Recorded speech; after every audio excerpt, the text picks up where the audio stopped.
investment if you see it that way. Absolutely. So that's a great start to your story. So now that was 12 years ago. So what are you doing now? So during the time that I was running, my concept was called the Cajun Corner, by the way. And Yep. the reason why I wanted to franchise was by the second year of our business, we started getting a lot of inquiries for franchising, and I had absolutely no idea how to do it because, again, we didn't even know crawfish had a life season anyway. Right.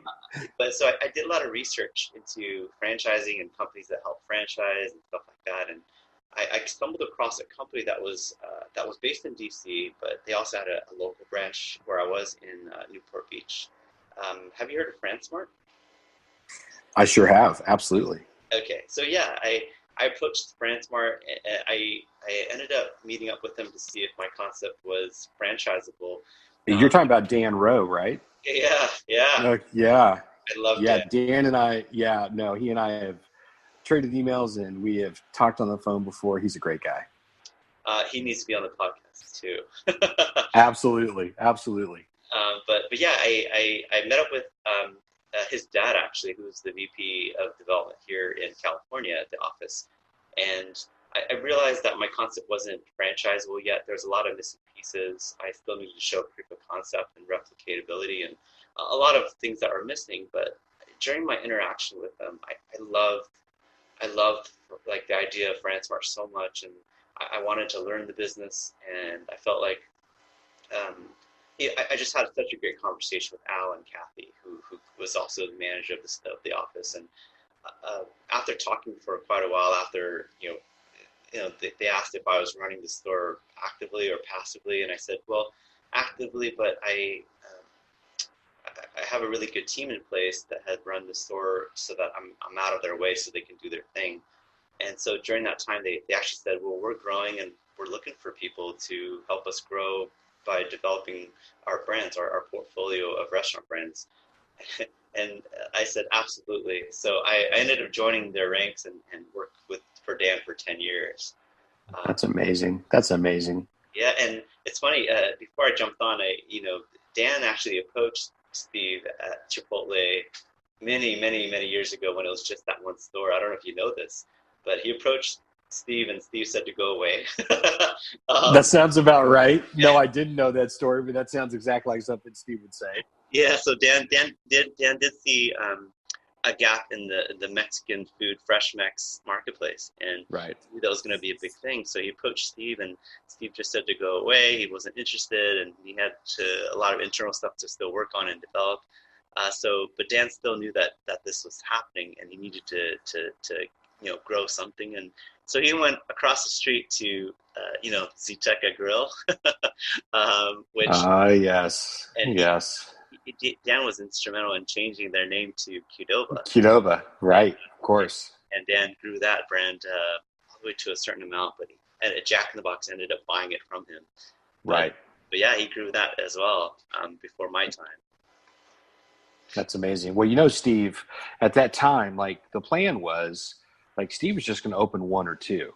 Like his original vision was to open a couple restaurants so he could fuel his real vision of having a fine dining restaurant, like a real restaurant. Like that's what he wanted to do, right? So he came back home from California and, after seeing all these cool burrito shops, over there in the Mission District, and he decided this could work. This could help me finance my dream of having a real restaurant. And of course that never happened. And, 26 years later, you've got 24, 25, 2,600 restaurants. But so that's probably why at the time that Dan approached him, that he was like, yeah, no, I'm still working on some stuff, because he didn't really have any plans to grow. That wasn't the plan. So it's just really funny how all that turns out. So Steve actually, because he wanted to open a full service fine dining restaurant, I guess by these standards, he failed. He failed miserably. Absolutely. But he did accomplish his vision of wanting to change the way the world, thinks about and eats fast food. So he did accomplish that. Yeah. But exactly. It's so funny, like nonstop. Like I read a lot, and I read so many. I'm mainly fascinated by a lot of tech companies, and it's so similar how everybody always comes in with a certain plan, and pivots happen so much. And like, you think you know better, and you think you have a plan, and the market reveals something else that's a better plan. Right, And, right. and so, classic You case. I love No, you're so right. You're so right. There was a great article out a few years ago in one of the trade magazines, Fast Company, I think it was, and it was called "The Art of the Pivot," it. and it's still as relevant today as it was when it was written 5 years ago. And Yeah. but I mean, that's what it's all about.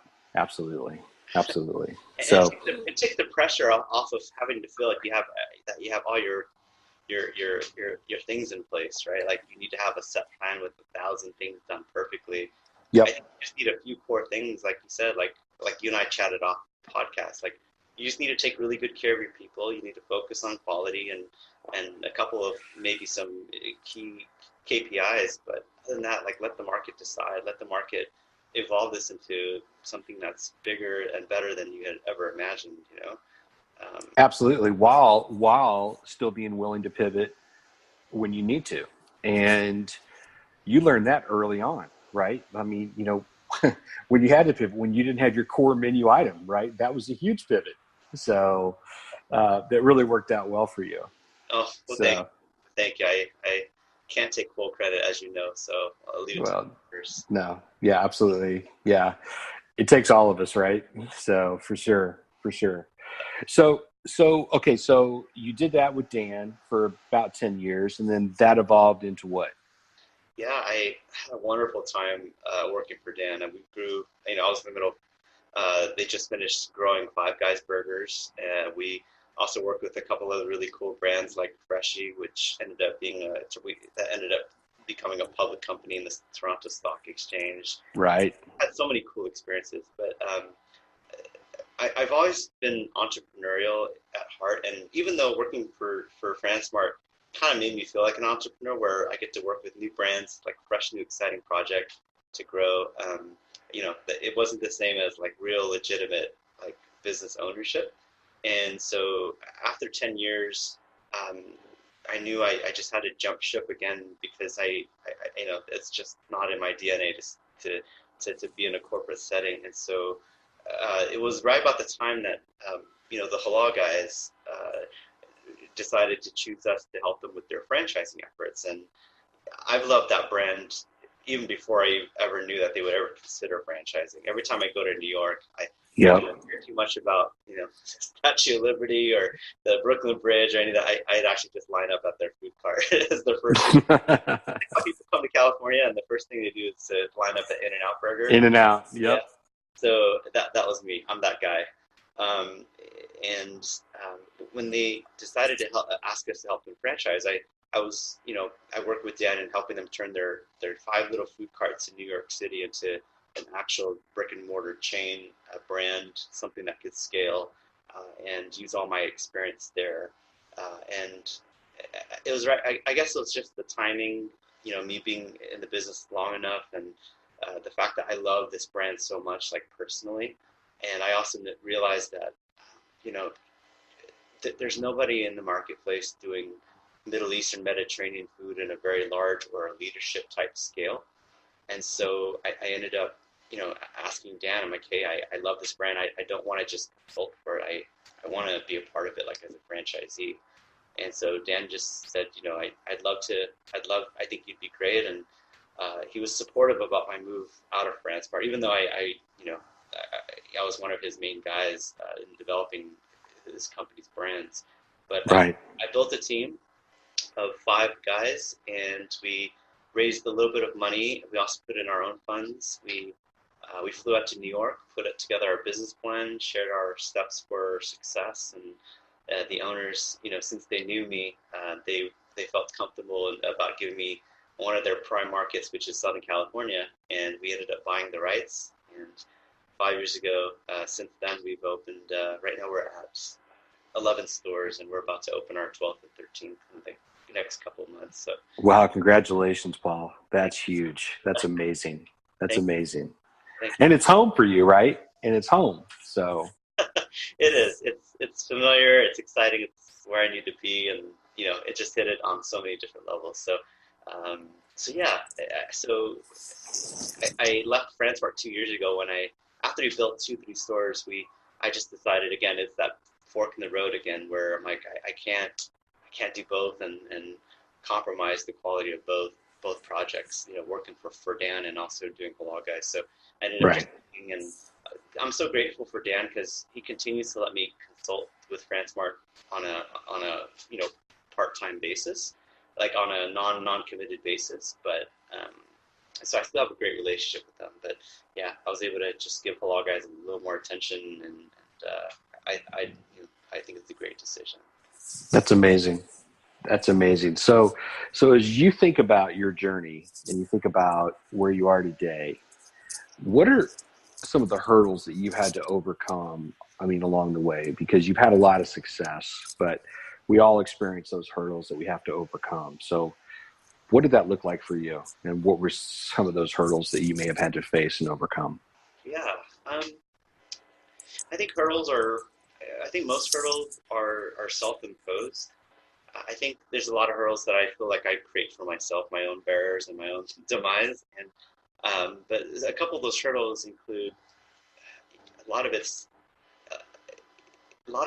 just I don't have the experience of someone who's opened 100 stores, and who am I to put someone's life, blood, sweat, tears in creating a brand for 25 years. Like, I don't know if I'm capable of taking on a brand that they've entrusted me to grow. Even though I've had a lot of experience, a lot of it's consulting, a lot of it's not rolling up my sleeve. I haven't rolled up my sleeves in quite some time, so it's more like it's a self-imposed, I guess, hurdle there. So it's more like the voice in your own head. Yeah. Is that, yeah. Or yeah, I get it. Yeah. Syndrome, is that the concept?